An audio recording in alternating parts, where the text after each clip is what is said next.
Selon les données de l'Institut national de la statistique et de la démographie INSD, le secteur informel contribue à hauteur de 41,6% au PIB et 39,8% à la production nationale. Sur le plan de l'emploi, ce secteur concentre 90% de l'emploi au Burkina Faso et plus de 70% de ces emplois informels se trouvent dans des entreprises du secteur informel. Ce secteur, bien que dynamique et résilient, demeure vulnérable à cause de plusieurs facteurs. Les travailleurs qui y évoluent ne sont pas suffisamment inclus dans des dispositifs classiques du système contributif de protection sociale. Ils sont exposés à des risques sanitaires, économiques et sociaux.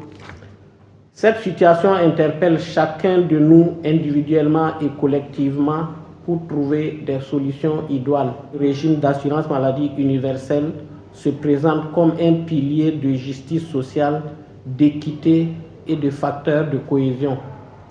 Le RAMU, institué par la loi n° 60/2015 CNT, est l'un des instruments majeurs de cette transformation. Il vise à garantir l'accès aux soins pour tous les résidents du Burkina Faso, tout en les protégeant contre les risques financiers liés à la maladie. Le gouvernement fait de la mise en œuvre de cette politique publique une priorité. À cet effet, il a adopté 11 décrets d'application de la dite loi.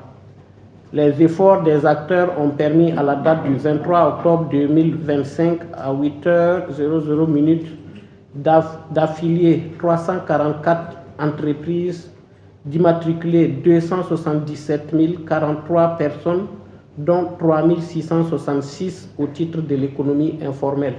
Mais pour que cette ambition de protéger la population burkinabé et en particulier les acteurs de l'économie informelle devienne une réalité, il nous faut franchir une étape décisive, celle de l'adhésion systématique des travailleurs de l'économie informelle au RAMU.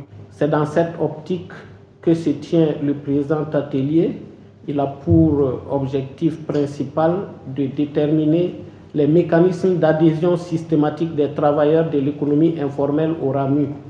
Plus précisément, il s'agira de mettre à niveau l'ensemble des acteurs sur les stratégies d'extension de la protection sociale, identifier les relations entre les travailleurs informels, leurs organisations et les institutions publiques, définir les mécanismes d'affiliation et de recouvrement automatique des cotisations, élaborer une feuille de route opérationnelle et validée par toutes les parties prenantes.